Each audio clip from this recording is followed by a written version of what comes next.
Hello! Hello! Happy New Year and welcome to Love in the Time of Hydra, the Agents of S.H.I.E.L.D. 10th Anniversary podcast. On this day, 10 years ago, Tuesday, January 7th, 2014, not much was happening in the world. Honestly, I had to stretch this one out a little bit. The number one movie that day was one of my and Tony's all-time favorite movies, Martin Scorsese's The Wolf of Wall Street. Top song in the US was The Monster by Eminem featuring Rihanna. The day before, SNL had just hired Sashir Zamata, who is going to be in the Agatha series this year. The day before, Downton Abbey season 3 premiere pulled in record numbers for PBS, so it's a good thing it wasn't today up against Agents of S.H.I.E.L.D. And the world was still 1 year away from recognizing a very important holiday, National Bobblehead Day. But the most important thing that happened on this day 10 years ago was Agents of S.H.I.E.L.D.'s 11th episode, The Magical Place, aired on ABC at 8, 7 Central. Hello, I am Jamie Jirek, and I'm here with my co-host, boyfriend, and Agents of S.H.I.E.L.D. novice, Tony Paletto. Hi, Tony. Hi, Jamie. Hi, everybody. Thanks for watching and joining. We're really excited to be back. Oh, so excited, Tony, and I'm excited for you to introduce our first guest of the year. Oh, man, the first guest of 2024. If I had known it would have been such a distinguished honor, I might have picked somebody else. But this guy is a friend of mine. I've known him for a long time. So if you guys saw or listened to the podcast where we had Molly McCook, you might have heard that her and I met in an acting class. Seth and I met in this same class. So all three of us know each other. He's a good dude. I had the pleasure of doing a play with him some years ago, and we've kept in touch. But his name is Seth Ginsburg. Bring out Seth Ginsburg right now.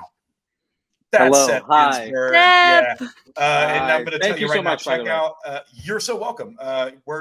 Check out his YouTube and his Instagram at Aging Millennials. He's doing some funny comedy shit on there. So this is Seth. I want to say Seth and I did, I directed and Seth acted in a production of A Few Good Men. This was like 8 years ago. Now, Seth, do you remember the character Lieutenant Jack Ross that Jeremy played? Yeah. Do you want to take a guess who originated that role on Broadway? No, I don't. I don't think I want to take a guess. Okay, no, that's fine. The answer is Clark Gregg. What? Really? Yeah. That's actually that's crazy. That's pretty crazy. That was the Clark Gregg was the original. Yeah. Wow. He's a theater boy. He is a theater boy. Wow, how poetic, honestly. Indeed. Extremely. Yeah. Clark is cool. Connected to all of us in some way, shape, or form. Yeah. Right. It's like the Kevin Bacon thing, right? Exactly. He's pure magic. Seth, by the way, I just want to say that role in the movie. Yeah. By the way, the fact that Wolf of Wall Street came out 10 years ago is also just so upsetting. Just want to throw that out there. Yeah. Time is crazy. Yeah. Wow. We normally we always start the show, Seth, talking about what we were doing 10 years ago today, and my time hop didn't tell me, but I want to assume I was watching Wolf of Wall Street. I know I did it in a triple feature with Philomena, and I want to say an animated movie. It was a long day at the theater, but Wolf of Wall Street is my favorite Scorsese. It's it's in my top 100 favorite films of all time. I think it's genuinely one of the funniest films ever made. So I'm just going to talk about how I was probably watching that 10 years ago. Tony, what were you doing 10 years ago? I was rafting through Peru. Wait, actually? Oh. Huh? I mean, I don't know why. Every time someone asks me what I was doing 10 years ago, I give them an answer, and people always seem so baffled and confused. It's, you know what? I wouldn't put it past you, to be honest. I really wouldn't. There you go. Confirmed. Yeah. Oh, it's a bit that I don't care for, Seth. But Seth, what were you doing 10 years ago? Oh God, not buying into Bitcoin. Probably that's probably an important.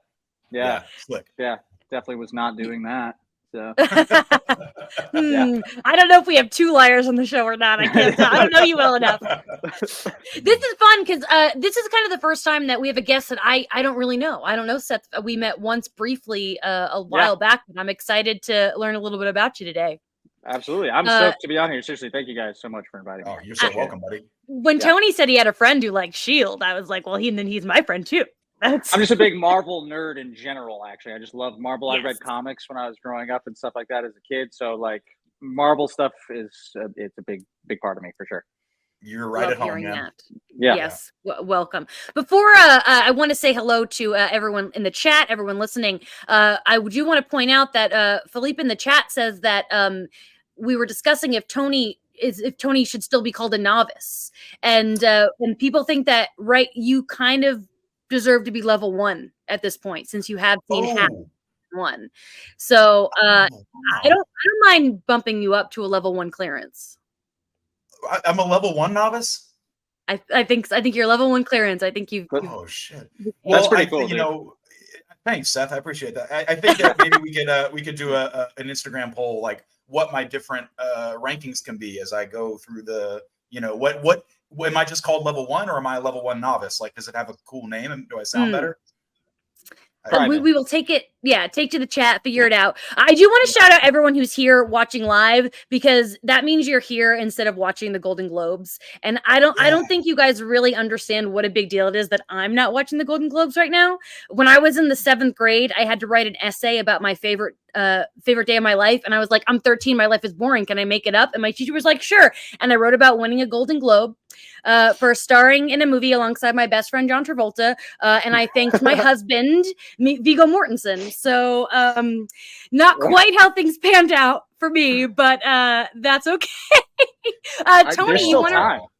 I know. Yeah. Tony, if Viggo walks in, it's true. Nothing. Fucking air cord. What am I going to do? Okay, but chat, thank you all for being here. This is just a friendly reminder. Tag your spoilers.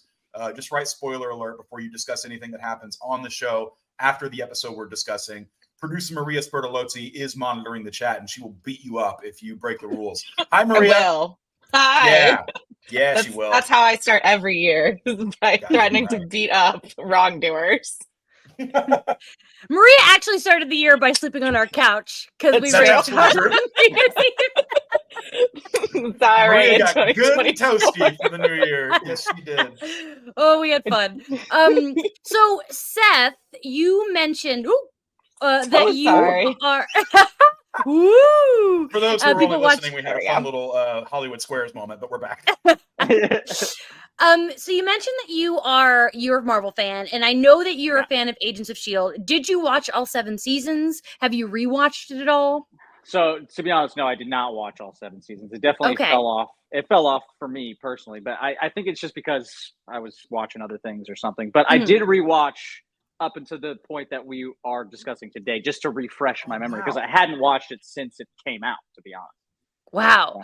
I love That's that awesome. because to me, that means that like you can just watch along with this podcast for the next 7 years and keep being a guest. Yeah. And then when we get to the point in the 100%. show that you haven't seen, that'll be really exciting. Yeah, 100%, absolutely. I'm ready. Keep on going. Do you remember how far you made it? I think middle of 2nd season somewhere, I want to say. Yeah, somewhere around there. I So love that early. This inspires So it's- you to like keep. No, you know, get actually, back because I into it and- rewatched it. No, because I was rewatching it, I was like, you know what? Actually, I kind of want to finish this show now. So I think I Fantastic. probably will. Actually, Good. We can get you back on. Yeah. Yeah. Assuming Yes. you don't totally fuck this up, but yeah. Look, The listen, man, pressure's it's my luck on. that I probably will. So let's just see how this goes. Okay. The only thing to say is you don't spoil things for Tony. That's the only rule of the show. You can curse, you can go crazy. That's what we're here for. Right. But let's talk about this episode. The episode is The Magical Place. It was written by Paul Spacheski, who was an executive producer on the show for the first 4 seasons. He also wrote our previous fave, Fizzed. And he co-wrote this episode with Brent Fletcher, who was a supervising producer on the first season before becoming an executive producer for the rest of the series run.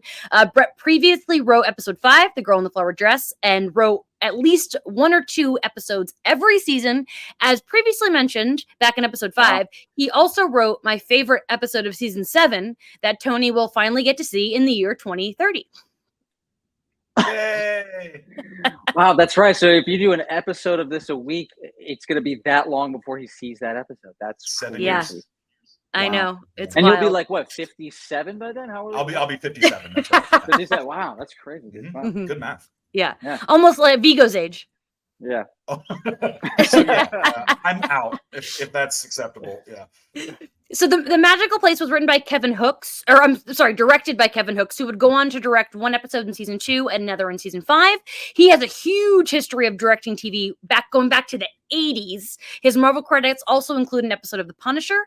Check out his IMDb. It's packed. It's crazy. He was also an actor. And his last acting credit was playing a restaurant manager in, wait for it, Shallow Hal in 2001. Wait, Is get out of here. Hold on. Yeah. Is he the restaurant manager when Fat Gwyneth Paltrow breaks the chair and it's a bit about how heavy she is? Honestly, I blocked that movie out. It's one of the. That movie's an abomination. It I has think to be that. You know what's even crazier is that I just watched that movie for the first time like 2 or 3 weeks ago. No joke. Weird. That's Oh. weird. It's super weird because my buddy was like, "Oh, dude, you've never seen this? We should watch this." And then as I'm watching it, I was like, "Dude, why are we? This is insane. This is an It's- insane movie. It's fucked up. It's really fucked It's up. wild, dude. Mm. Like I can't believe that movie was ever made. And the fact that Gwyneth Paltrow like did that after she did like huge things, right? She had Yeah. already done big things at that point. It's I crazy. mean, that movie, Crazy. that Shallow Hal was a big ass movie. That was a big ass hit, and Yeah, I remember it feeling gross. And it, yeah, dude, it's so Mhm. bad. It's so Oh. bad. Yeah. Being an So he played a 11-year-old restaurant girl in manager. 2001 was really hard. Just so you guys know, not an Oh my easy God. time to be like a middle Yeah. schooler when movies Yeah. like that were coming out. But anyway, if you've never seen Shallow Hal, don't. That's today's tip. There's but really no reason to. Yeah, the cast, we got our core 6 back, and this episode had many returning guest stars. Saffron Burrows as Victoria Hand, Ruth Nega as Raina, Cullen Douglas as Edison Poe, Ron Glass as the Doctor, and J. August Richards as Mike Peterson back in the credits. This episode also features one of my favorite comedic actors, Rob Hubel as Lloyd Rathman. And in the episode, the bus is taken over by the S.H.I.E.L.D. higher-ups who are more focused on taking down Centipede than finding the kidnapped Coulson. So the team must take matters into their own hands as Coulson finally learns the truth about Tahiti. So it's exciting. Before we get into the breakdown, Seth, what are your initial thoughts on this episode? Did you like this episode? How did it feel to jump back in? Yeah, no, I did. I think this episode's a pretty pivotal one, honestly. It's pretty big. I mean, you get to finally see some of what actually happened to Agent Coulson after the Battle of New York. So, I mean, yeah, I thought this episode was pretty exciting, and the fact that you finally get a little taste of it, you know? Yeah, it's good. Mhm. Tony? Yeah, I mean, this is well, I can just go ahead and tell you, you requested that I do my Agents of S.H.I.E.L.D. episode ranking, which I have since done. So I could just bang that out real quick and let you know that season 1, episode 6 is number 1. Season 1, episode 11 is the Magical Place is number 2. Wow. This is my second favorite. It's a good and episode. Then it goes, it's really good. And then it goes episode 10, The Bridge, episode 7, The Hub, episode 3, The Asset, episode 4, I Spy, episode 2, 084, episode 1, The Pilot, episode 8, The Well, episode 5, Girl in the Flower Dress, episode 9, Repairs. That's my current ranking. Okay. Pretty good. I think that The Well is a little too high. No, Repairs being last is correct. But the fact that your top 2 are the 2 both written by the same writer, That's I what think is pretty telling. Mhm. Yeah, that's indicative of how good of a writer that guy is. But Yeah. I thought this episode was excellent. Obviously the season 1, episode 10 ended on a cliffhanger. So I liked that I always think it's smart work when you jump back into something after that. And you're not picking up immediately where you left off.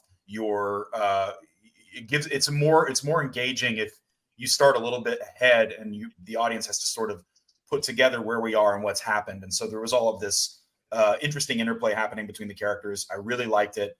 And obviously getting to see Coulson and Ruth Nega just act their asses off in that last scene gosh, Clark Gregg's so fucking good. And so is she. Like they just did such amazing work. That was such a joy to watch.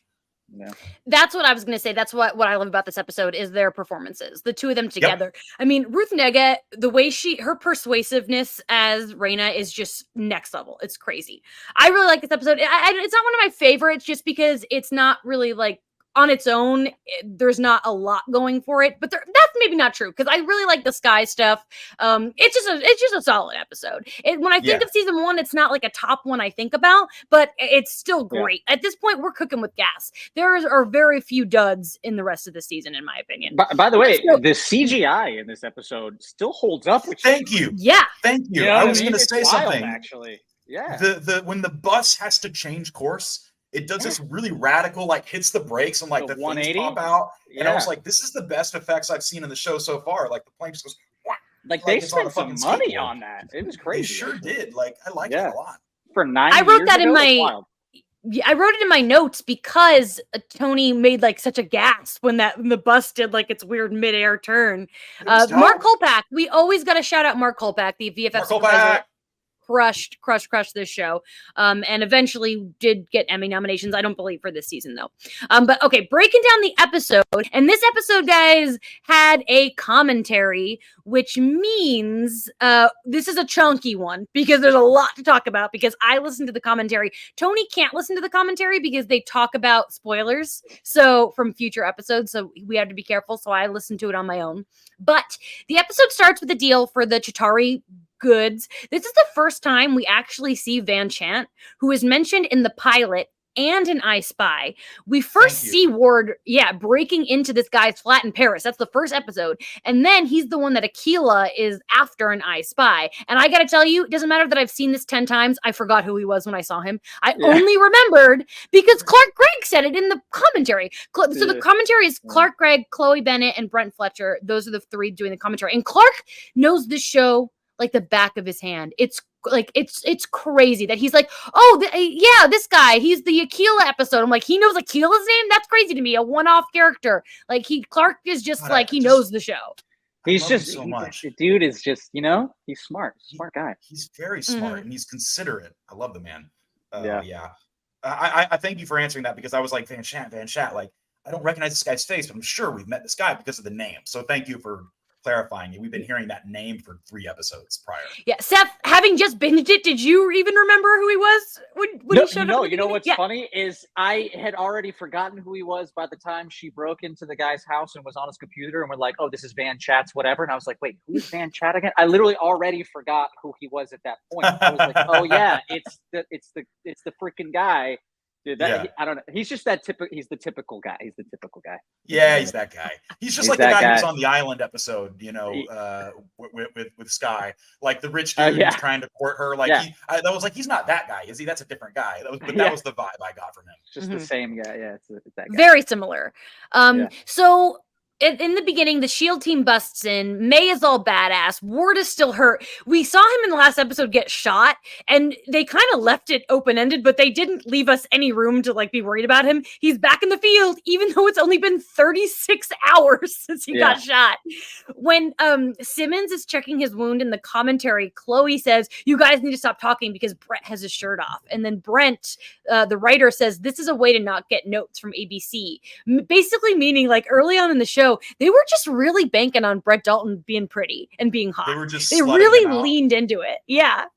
Oh my goodness. I mean, it makes sense. Great. He is a handsome man. Handsome guy. He's a handsome man. Yeah. He really is. Tony, you weren't concerned about this gunshot wound? Did you even remember he was shot?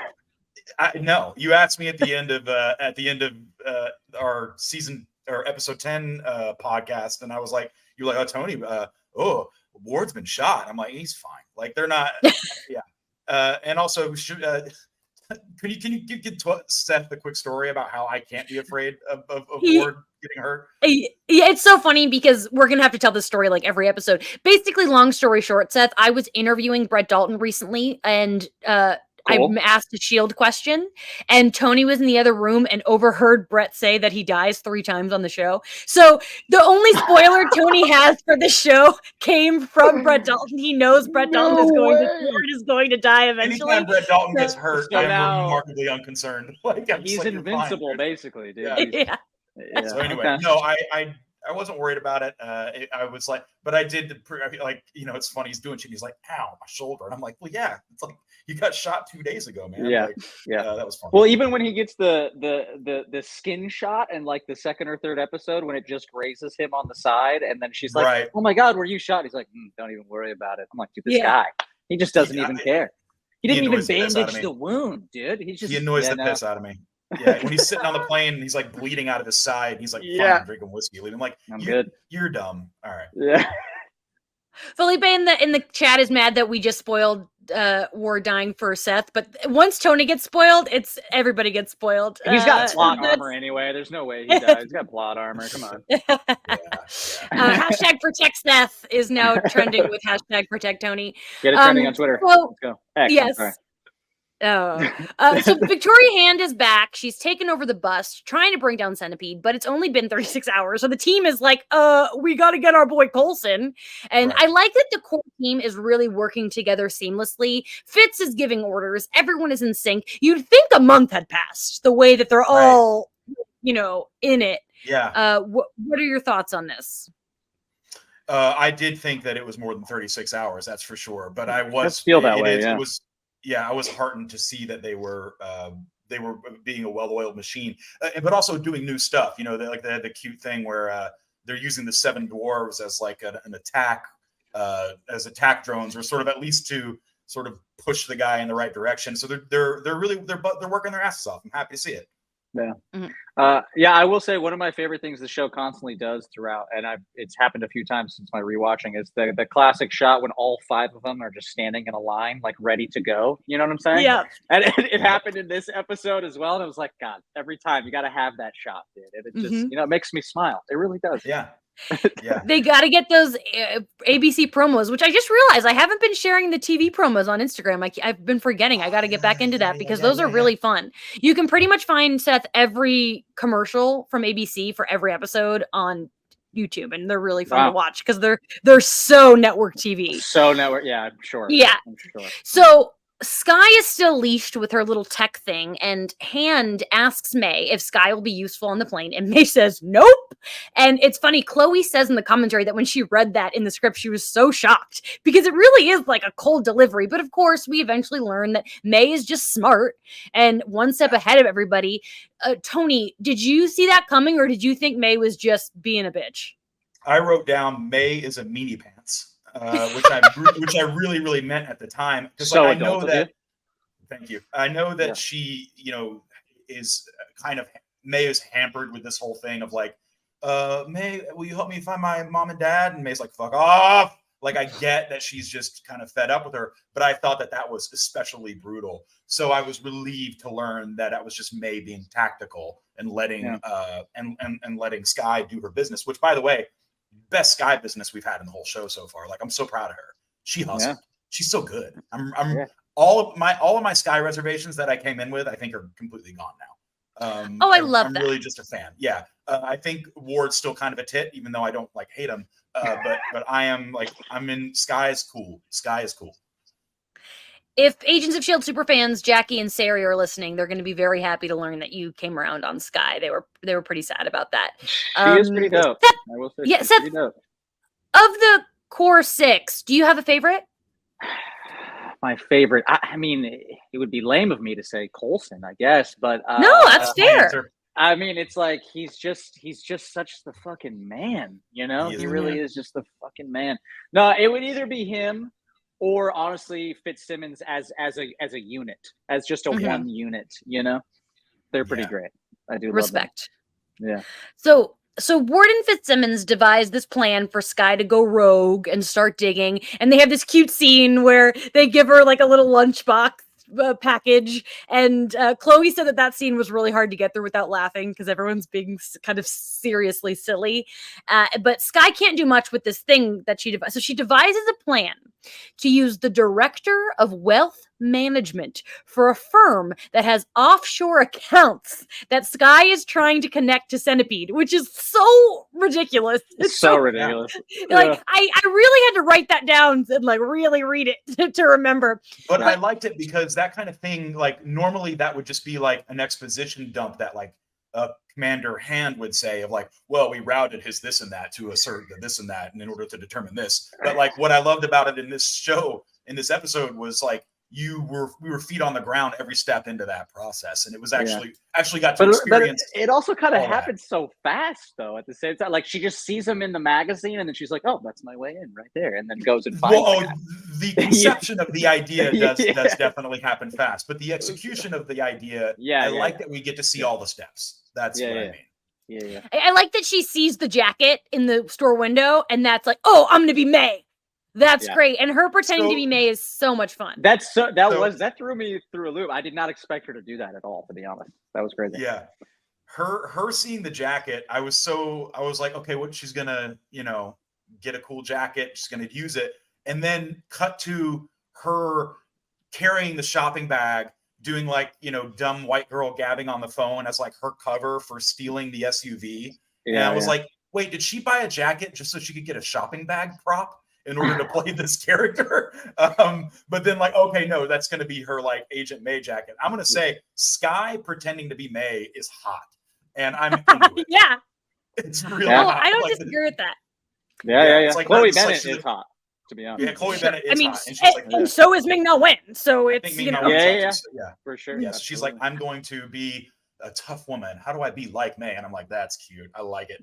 Yeah, that's cool. I want to shout out Jeremy in the chat because Jeremy has 2 props from this episode. One of them being that actual jacket that Sky buys. I know. How is that possible? So hey, man, do you have a Agents of S.H.I.E.L.D. podcast? Because we do, and we can use that shit. Actually, I have talked to Jeremy on Instagram about when the season's over, maybe like showcasing his stuff, doing a little video or something. We had a chat because Jeremy had some cool shit. A couple years ago, they did a great lot sale of stuff, and I was watching those. I was watching those lots go, and I really considered bidding on some stuff. And there was one thing I really wanted, but it's something that I have tattooed on me, and I'm like, I have it tattooed on me. That's What is it? Wait, I need to know. We'll talk and Tony leaves the room because it's a bit of a spoiler. Got it. But anyway, shout out to Jeremy for having really cool shit. I was gonna say, wait, Tony's never seen this tattoo. Hold on. Well, he doesn't get it. He doesn't. We'll talk about it. I don't understand it. I was like, hold on a second. I cover it every night. I wrap it up. So Poe is back. He's trying to get memories from Coulson from after when Coulson died. We're back in Tahiti. Clark said in the commentary that the masseuse was a very good masseuse. We know that the clairvoyant is behind this. I'm curious, Tony, do you have theories about the clairvoyant? No, every now and then you ask about theories. I got to tell you, I don't really generate theories or predictions. I'm on for the ride. I would really like, for the amount of times they've been touching on things like telekinesis or clairvoyance, I really would like them to just take the plunge and have it be real. It seems that everybody's arguing that not everybody, but characters in this episode were arguing that the person is not actually clairvoyant, that he's fooling everybody. But I'm interested. I don't have any theories. Cool. Seth, without giving anything away, do you remember? I don't remember who it is. Okay. To be honest, cool. or what they Exciting. are. Nor do I have any theories either. Maybe no one. Maybe it never becomes anything. Right, well, I guess we'll find out. So That's the clairvoyant the clairvoyant calls Raina on the phone, and Raina's really excited because she keeps wanting to talk to the clairvoyant. She finally does. Then the clairvoyant's like, put Poe back on the phone, and he gets yes, and he's like, he uses the phone, and he gets all zapped. And as Clark Gregg points out in the commentary, we have seen this tech in Iron Man. Jeff Bridges uses it in the first Iron Man. I remember that. Yeah. Yes. And so Poe is gone. This is a very unceremonious death for a character who seemed like a major player. Tony, I feel like you went, oh shit, when he died. Totally. Yeah. Well, he was like in, I don't remember which episode he debuted in. We saw him a little bit of him. Then he had his own episode. And so, yeah, it definitely feels like, we're building out the enemy roster of this season. And I thought he was definitely going to be pivotal to that. But no, fuck that guy. He's a dick. I'm glad he's dead. And I'm glad that, and like, it's not like Raina's like a nice lady, but she's interesting, and I'm excited to like keep rocking with her. She is interesting. You don't know what's going on in her head half the time, I swear, when she's saying those lines. There's always like another agenda that she's playing, I feel like. Totally. Such a good performance.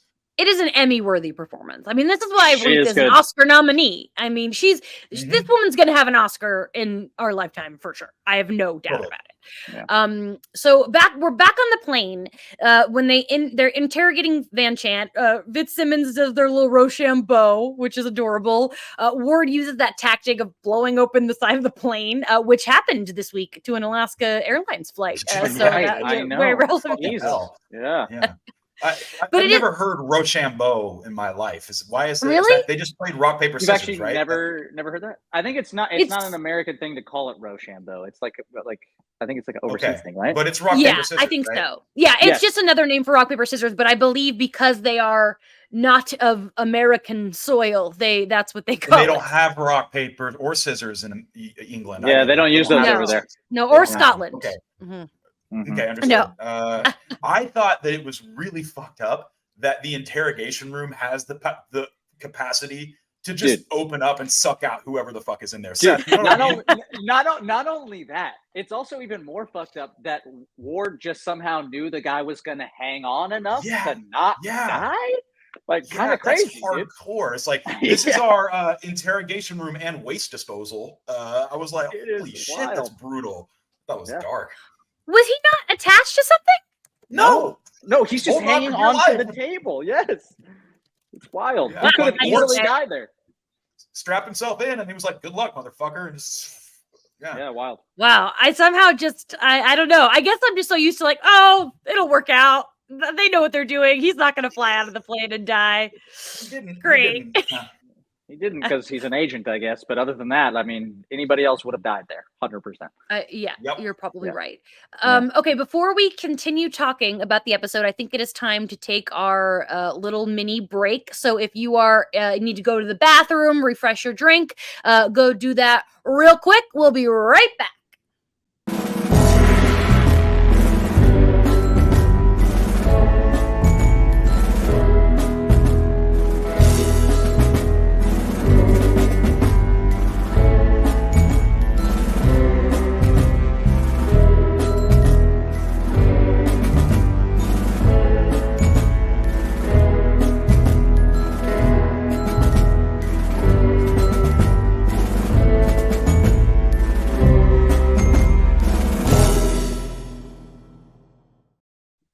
Hello, and thank you for being here for Love in the Time of Hydra. We are here with Seth Ginsburg talking about the 11th episode of Agents of S.H.I.E.L.D.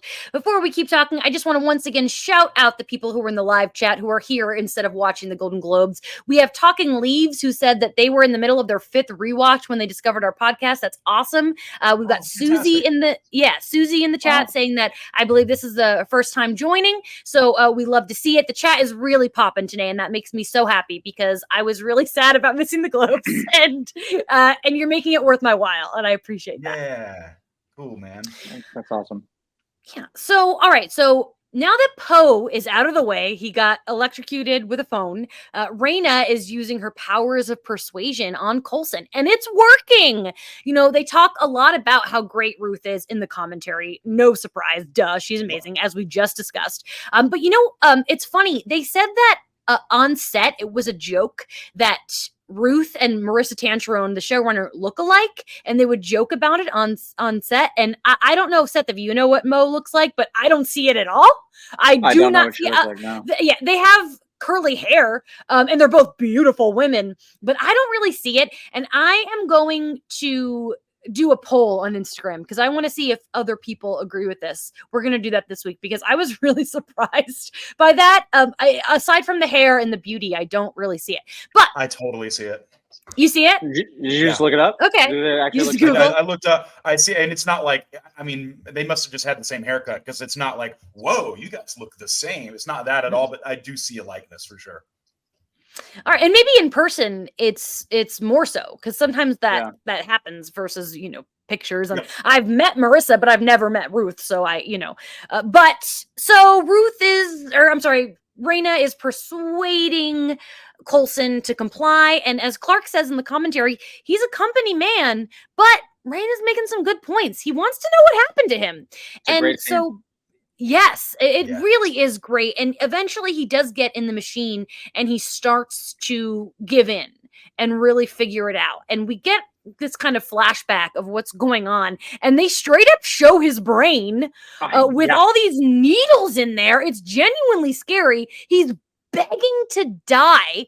There's also like weird looking stuff that maybe is getting pumped into him. So much is happening. We basically finally learn that he's never been to Tahiti.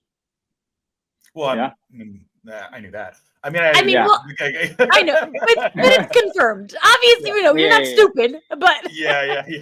No, it was really that was really jarring because I wasn't trying to predict. They keep dropping these little bits here and there, and it was ugly, man. That was really, really, really just sad and powerful to hear Coulson asking to die. That was brutal. Yeah, it was intense. Especially for an ABC show. When I saw that, I was like, "Dang, they really went. They went for it here." Mm-hmm. Because when I saw it, I was like, "This is dark. Like it was dark," and I felt for him too. I felt for him real bad. I really did. And then also the idea of remembering the time you were asking to die, and now you have to reckon with that part of yourself, even if you're better and more well and no longer have that in you, which we don't really know if he does, but like that's some heavy shit. And Coulson played it so well. I mean, Clark Gregg played it so well. Yeah. Yeah, it's intense. Like his brain's exposed and it's just all those needles. It's scary. But so after the whole rescue and everything, Coulson does go and sees Ron Class, R.I.P. And we learn that Coulson was not dead for minutes, but rather days. And we learn that Director Fury moved heaven and earth. And we hear Hand in this episode say, like, she doesn't understand why this one guy is so important. But clearly to Fury and to Maria Hill, it was important to go through all these hoops to save this one man. He is an important part of the Shield. Yeah. To not just save him, but to do something that's like scientifically monstrous. Inhumane, inhumane, they say. And I'm like, I'm so curious. I hope that we get to learn more about, Coulson's just a super good agent and a good man. So I can understand wanting him to not die, but the implication is that he has a deeper significance that we don't yet know. At least I'm hoping that that's what it is. But now, we know Coulson he's a revenant, man. He was brought back from the dead, which is wild. It is wild. Yeah. And I'll say I had forgotten, since I hadn't watched it for 9 years, I had forgotten that this actually happens. But I know that Fury tends to be a guy that you never know what side he's on sometimes in the movies. He's always playing both sides a lot. But after seeing this and then remembering what the team of the Avengers went through after Coulson died, it just I was like, dang, it made me feel a certain way about Fury, is what I'm saying. Like it really did. I was like, dang, this, I don't know. I was like, man, there's things about Fury that I just don't agree with sometimes, and this is kind of one of them. It really is. I know. It's hard though, because we got our boy back. So it's of course, he did a wrong thing to a good result. And when they're showing all these little flashbacks, there is a moment where we see Fury, and I'm pretty sure that that's from a movie, but I couldn't clock it. Do you guys know, or someone in the chat knows what? I don't think that was from a movie. No, I don't think it is. You don't? No, I don't think it was. Interesting, because he's not credited, I don't think. Samuel Jackson, I don't think is credited at all for this episode. I could be wrong, but I don't think he is. I feel like he's not credited for sure. I would have recognized. I would have lost my mind if I saw him in the credits. But right, well, even at the end credits. If anyone in the chat knows the answer to this, please let us know. That's what you're here for, to help me with my job. So all of this really important. And then hear that, Maria? We just need the people in the chat. You could take a 5. No, Maria's the most important of all. I'd be so lost without Maria. So the end credits, we get our post-credit scene, and unfortunately, they spoiled that J. August Richards was in this episode. That really bummed me out, because as far as we knew, he exploded, and I think that if they hadn't have put his name in the credits, it would have been really cool. It to reminds see me him of in like his when end you and credit I scene. were watching Buffy and Angel, and you protected me every episode from watching the opening titles. We would, Mhm. because they show they spoil really good juicy reveals, and here Mhm. we are again, and it's years later, and we're still like doing that in 2014, that same nonsense. I didn't know his Un- name, so it didn't spoil it for me, to be honest. But There you go. Sweet. Now, That's because you didn't Seth watch needs to Angel. watch Angel.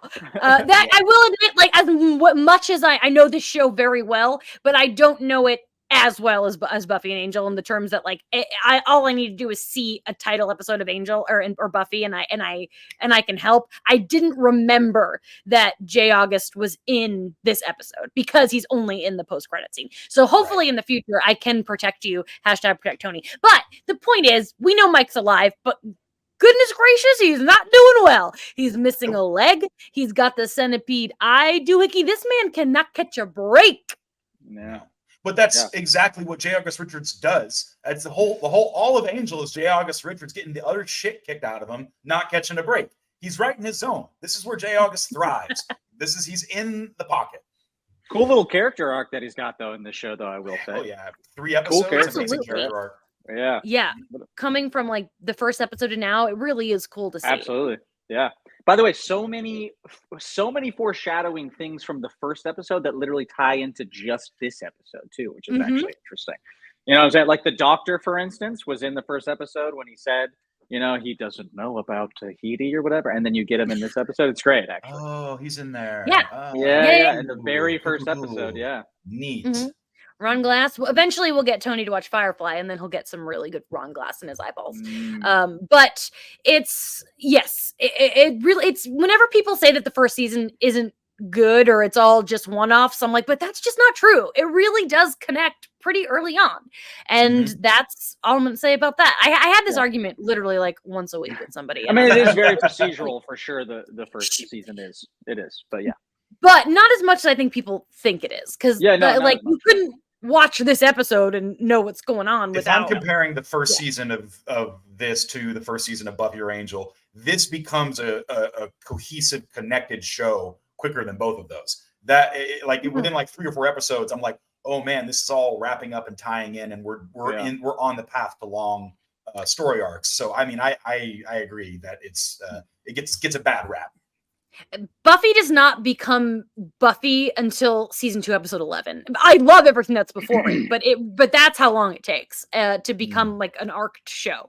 But you know what? Sometimes I forget this is not a Buffy podcast. It is an Agents of S.H.I.E.L.D. podcast. Our bad. And so some other fun details, moments from the episode, from the commentary, a little history. So when the commentary starts, it starts on the Previously On, where Clark Gregg's like chest is all exposed, and so like the first thing in this commentary you hear is Clark talking about his hairy chest.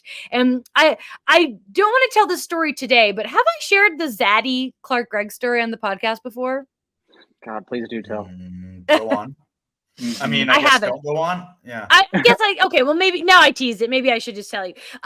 So I don't want to spoil, but there is a season of Agents of S.H.I.E.L.D. where Clark Gregg is like especially hot.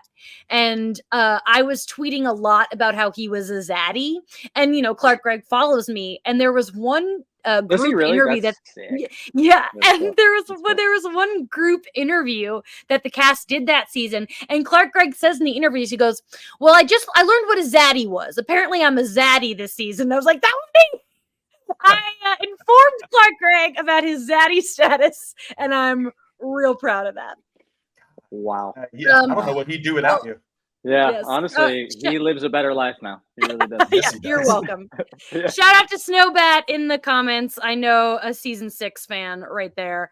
All right, so Clark and Chloe both geeked out over the new Marvel logo, which was really fun because it's like it's the comic book stuff still, cool. And that was really cute. Chloe said it gave her a geek boner, which I thought was really funny. Like, nice, cutie. What a cutie.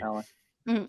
Oh, Susie in the comments is asking what a zaddy means. It's basically like a hot dad. It's, like a sexy dad who doesn't actually have to be a dad. So typically an older man of sexual appeal. That's what all the young people say nowadays. Yeah. Mm-hmm. I'm just trying to figure out, I get that he's attractive, and I can get that, like, oh, okay, he's extra attractive, but like, Clark, like in this season you're referencing, but Clark Gregg is just such baseline Clark Gregg and everything. So I'm just trying to imagine why he's extra hot in one season. So I'll just continue to try and work this over until I finally see it in a few years. Yep, Just you'll picture him with figure it his out underwear eventually. on. You'll get it. Dude. Yeah, I guess he's just half dressed. That's what. Is it just wardrobe changes? I'm trying to have a hard time figuring out. Anyway. Oh, Go on. you're not ready. I'm But not that's ready. a far ways away. Fun thing in this episode, Sky gets to say, "Don't touch Lola." That's a cute moment. In the commentary, Chloe talks about how her relationship with Clark really mirrors Sky and Coulson's, because when she started the show, she was very green in the industry, and he was kind of a mentor to her, and that was really sweet to hear them talking about. That's cool. That's really cool. nice. Actually. I know. I actually just, love, by the way, that he loves his car so much because I'm a big car guy. So like, the Oh, fact yeah? that he names his car is actually I do love that. Just so you know. Does your car have a Yeah. name? My old car did. Her name was Scarlett. Oh, So, yeah. It was After an 80s You Johansson? sound hot. She was hot. She was very hot. Yeah. was it a Marvel name? Scarlet? Was this? No, actually, Oh. I called her Scarlett just because that's the name that came to me, or that Oh. she told me her name is really what happened. That's how it went. Sorry. Yeah. Of course. No disrespect to her, obviously. Oh no, obviously, yeah, yeah, that's okay. yeah, Tony yeah. Knight's car is called Javert after the Les Mis character. Okay, I like that. A Hyundai Elantra, and there is no connectivity between the name and the make or model of the car. No. We just won a Les Mis lip sync that week and thought we would honor it. I love that. I Yeah. love that. So, at one point in this episode, Coulson says "so clutch," and I have nothing to talk about. I just needed to bring it up. Like, what? Why? Yeah, it just I had to be did said. find that funny. I really did find it funny when he said that. I was like, were we saying clutch back then? I don't remember. We just started. We just started. Did we just start saying it? Like, So I was clutch. so surprised to hear that thrown in there, and by him of all people, to be honest. Yeah, it was a weird one. We also learn in this episode that Coulson's dad died when he was young, and that his mom is now gone. And I can't think of many times that Coulson's family is mentioned, and so that's really interesting. A little bit of the onion is peeled back. I mean, boy, peeled all the way Yeah. back. I saw his fucking brain. Yeah. Yeah. Yeah, we don't learn much about his past really at all, huh? Except, I mean, that line reveals quite a bit actually about his past, or I mean, a small bit, I guess. Yeah, other than the dating the cellist, we don't really know much about his personal life. Yeah, so I he think keeps that's it pretty close to the chest. Other than him hooking up with what's her name, the South American woman. Yeah. Yeah, exactly. Yeah. He can get it. He sure can get it. That's a zaddy right there. So going back to the rescue of Coulson in that like deserted the town the bomb forgot, that all that is really cool. And I think that was Paul, the writer's idea, to say, because they wanted to set it in kind of a creepy, cool spot, and it's very Hills Have Eyes, that kind of setting. And I love that when they capture Raina, Simmons says, "Bet there aren't any flower dresses where she's going." Yeah, that was. I laughed so hard. Like, I know you're a tough burn. Yeah. So it's a good burn. Oh, I wanted to say a couple things though about the extraction of Coulson at that site, because Ward, like, he's fighting one of the super soldiers, and he puts this like electrical charge into his mouth and punches him. He The Rocked him, which is like Nicolas Cage in The Rock, like with the fucking poison capsule, the little sphere. Oh yeah, he like pops that dude with like that shit. Like he did that with like an electrical charge. I was like, he got The Rocked by Ward. I thought that was cool. And May, I think, has, because I'm really love fight choreography, and I think May had my favorite fucking combo I've seen her do yet. My favorite little bit of May fighting was in this sequence, and it was literally just her fighting one of those super soldiers. And I can't even remember what the combo was, but it was like 4 strikes and took the dude down. Clotheslines him. Yeah. She clotheslines. That was like the last one. It was just like bang, bang, boom, bomb. And it was like so clean and hard. I was like, oh man, you rock. That's it. I just thought the team did a really good job. I didn't put this in my notes, so I'm glad Talking Leaves in the comments mentioned it. Sky just punching Raina. It's pretty good. Yeah. That was good. I like that. Yeah. Yeah. Good girl, Sky. All of that. Really enjoyable, that whole scene. Yeah, the more I think about it, the more I'm like, yeah, this episode's so good. So then, when it all comes down, everything's good, everyone's safe. Coulson thanks Sky by removing her bracelet, and he says disengaged bracelet. Yeah. That was great. So that was the password the whole time, but did it have to be his voice, or do you think she could have said that and it would have come off? Is that what the joke is? I took it as anybody could have said it, because just based on Chloe Bennett's reaction to, like, really, that was it. Yeah. Okay. Yeah, that was funny. Yeah. A fun thing about this episode that Chloe talks about a lot in the commentary is that she has to drive a lot in this episode. You know, she drives both of those really nice cars. But at this point already in the production, Chloe had been banned from driving golf carts on set because she was such a bad driver. So literally, when they wrote this episode, they were like, "Are you sure you want Chloe driving these really expensive cars?" And they had to literally gave Chloe a piece of paper to let her know how much the Lamborghini cost compared to her, like, Prius, just so she understood how much the car was worth. And she said, she goes, at one point she almost hit a camera and missed the mark. When she took that second car, in the script, she was supposed to stall it because the car was an automatic, and she actually did stall it, but for some reason they didn't keep that in the episode. Wow, dude, that poor girl. I can't imagine the anxiety of trying to act a scene, but also be constantly terrified that knowing that everyone thinks you're going to wreck this Lamborghini. Yeah. Yes. I did a scene once where I had to drive a car, filming something where I drove a car, and it was so funny.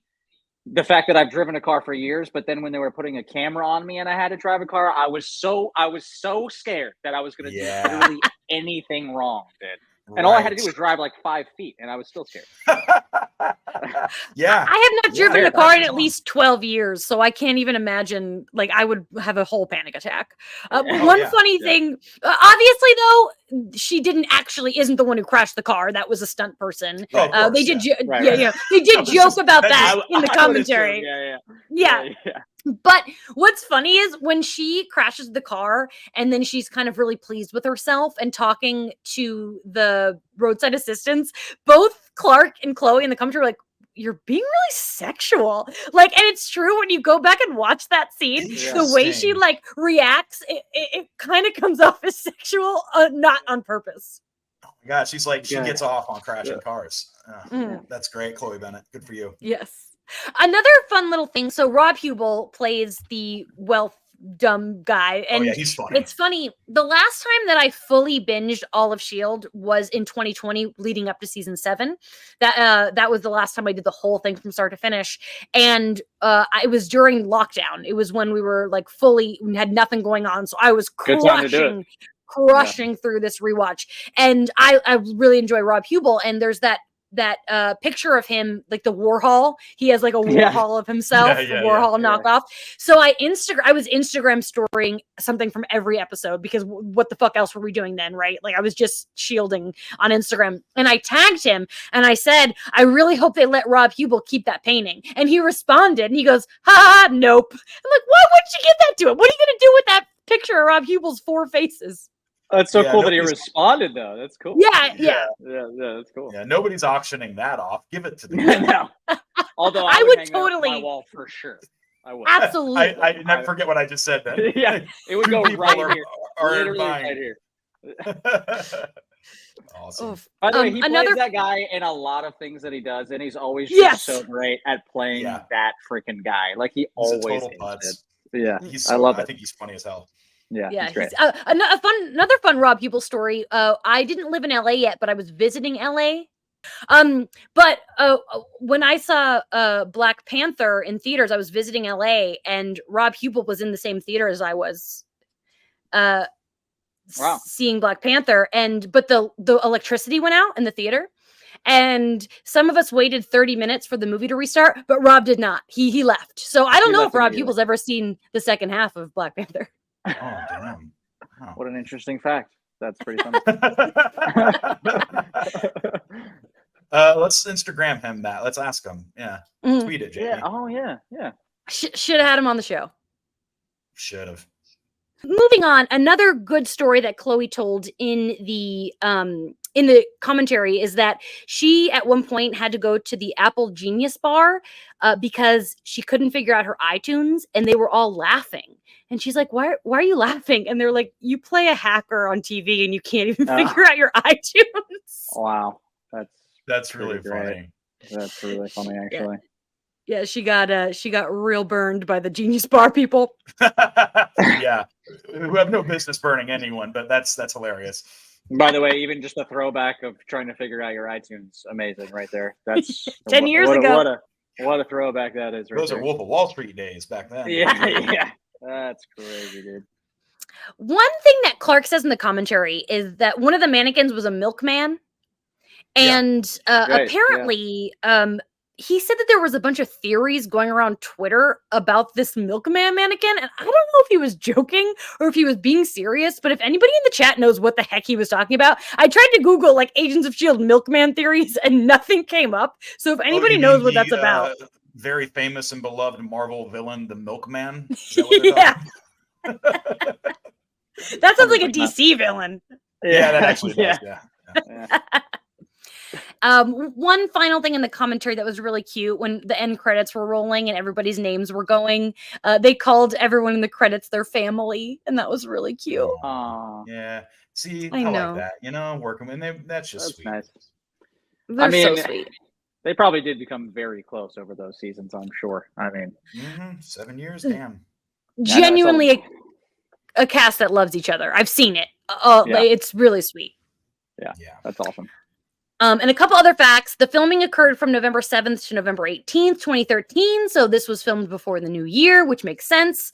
And one other fun thing, VFX supervisor Mark Kolpak, who we shouted out earlier, his vision for the robot arm that was in Coulson's brain was a mix between Edward Scissorhands and a Black Widow spider, which I thought was a cool concept. Yeah, that's a scary combo. Yeah, okay. That is scary. For some reason, I got Matrix vibes from it. That's what I... Thank you. I was about to say, it reminded me of what are they called? In the Matrix, I don't remember what they're called, but I know exactly what you're talking about. But that's what it reminded me of. Tentacled guys. That made me think of them. Yeah. Yeah, 100%. So that is all I have in terms of this episode. Tony, is there anything you want to talk about before you get kicked out? No, I think I expressed all of my thoughts. I have check marks on all of my notes. Hey guys, look, if you can, those of you who are watching, Jamie got me a Colossus sticker, and I put him on my Agents of S.H.I.E.L.D. notepad. He's not in this show, but I do love him. He's a Marvel character. No, I think I've said everything. So, I mean, I guess I could shout out some people who've done some things for us on this. We've got Stephanie at Eclectic Muses. Thank you so much for doing our wicked awesome artwork. And Ryan Miera of Yellow Pills. You can find him at Yellow Pills Music on Instagram. He did our music, which is good. And thank you to Maria, our producer, Maria. Thanks so much.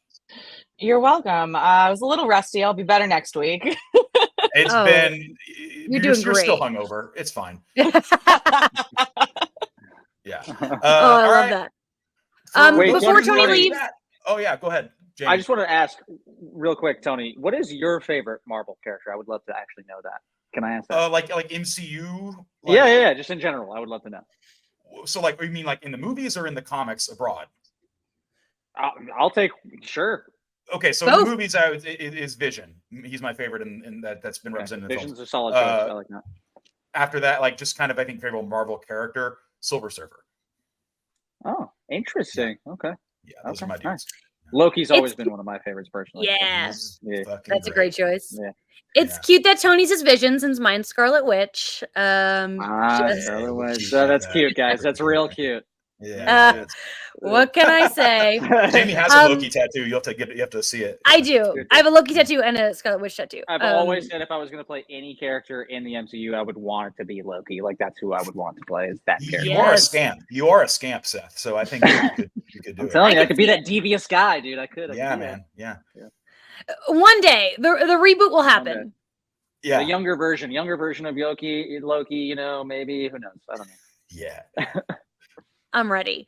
Before Tony leaves, just a reminder to everybody that we are back in 1 week, next week for episode 12, January 14th. If you are also leaving with Tony, some reminders, don't forget to follow us on social media at LitoPod on Instagram and Twitter. From there, you can check out our link tree and find out everywhere you can listen to us, like and subscribe to our channel, leave us those 5-star reviews. And as always, if you leave us a question with your review, we'll answer it on the podcast. Thank you all so much for listening. If you have not seen past episode 11 of Agents of S.H.I.E.L.D., it is time to leave. Goodbye, Tony. Come on, guys. We're leaving the room. See you later. Bye. Hello, Seth. It's just us now. Hi. Yes, finally. Privacy. So, so before I continue, do we want to keep you spoiler free from Beyond Season 2? I'm very happy to do that. I actually don't mind if you want to talk about stuff. I don't mind at all, actually. I plan on watching it again, but I also am totally open to just discussing anything because I actually love that kind of thing. So cool. I think most of the stuff I do have down is stuff that you've seen, which is obviously the big thing. If I can remember it, yeah, is I'm sure like Ward is Hydra. I'm always afraid that Tony's going to hear me, even though I know he's out smoking. Yeah. So one thing about this episode that makes me so sad is like watching Ward and Victoria Hand butt heads when we know that he's gonna fucking shoot her in the face in a couple episodes. Right. Yeah. That is interesting. And also Sky is something that we don't know. I can't remember that exactly either, but she is right. Yes. So we find out her identity about halfway through season 2. Right. I don't remember that. Okay, I won't say. I'll keep that for you. It was funny. They did drop a lot of spoilers in the commentary, and Tony was in the other room, and I was getting so stressed out, but he didn't hear anything. Nice, good. Mm-hmm. Yeah. And of course, the big thing in the end is that Mike is about to become Deathlock, and I think Tony's going to be so excited when that's revealed. Oh, right.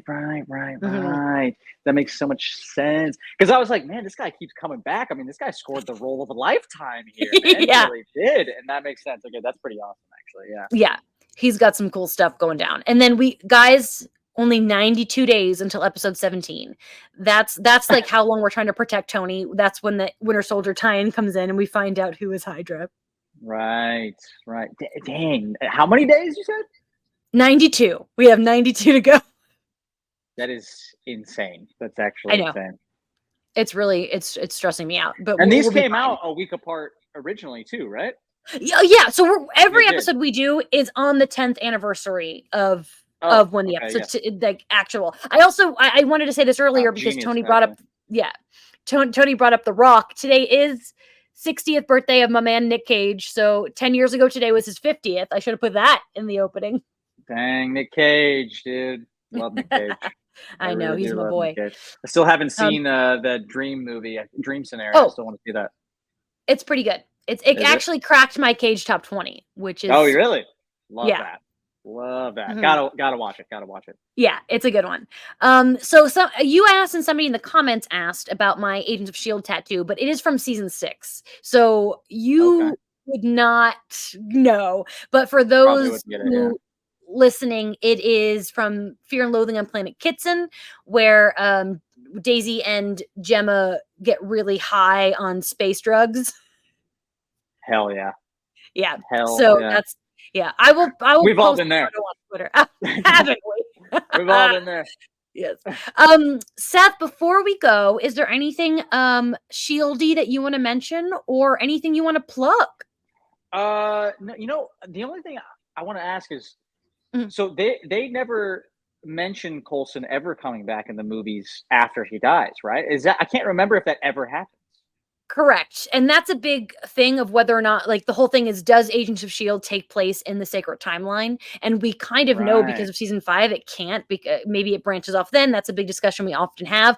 But no, it is never, the Avengers never find out that Coulson's alive. So it's not really clear still to this day if he is alive in the main timeline. But now with the multiverse... Well, it's canon in the multiverse, but it's unclear. At one point, it was absolutely canon. It was hashtag it's all connected. It was considered canon, but because season 5 veered off and didn't do the Thanos snap, the spoiler, sorry. They don't do Thanos. Everything was connected until season 5 when they ignored the snap. So in my mind, the first 5 seasons are in the sacred timeline, and then it branches out into a different timeline. But there is no official word from anybody. So with the multiverse, it's like whatever. Yeah. Anything's possible. I mean, Wesley it would Snipes kind of could show up as ruin Blade.